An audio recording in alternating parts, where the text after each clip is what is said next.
立法院今仔议会本地是要讨论南北党团提出的公投案，因为今仔是总统赖清德上任满周年，在野党进前话讲要罢免总统，即嘛已经会当提出咯。也毋过国民党是无提出具体的时间表。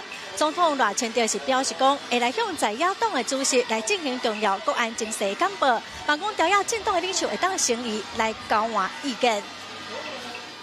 我爱开始。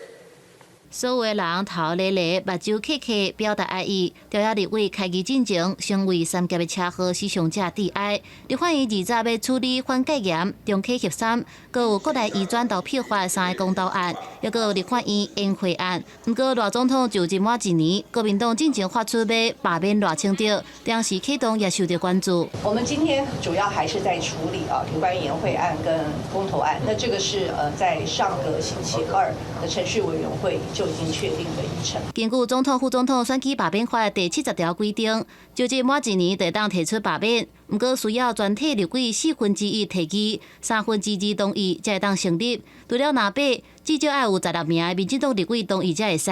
后续投票也需要超过选举人总数的一半，以2024年来计算，大约需要977万人的票。若有效的票当中，同意罢免的票要超过有效的票的半数。把宪法作为政治斗争的工具，那我们真的是不敢恭维。要罢免赖清德总统，在国会就要有2/3的高门槛，到底可行不可行？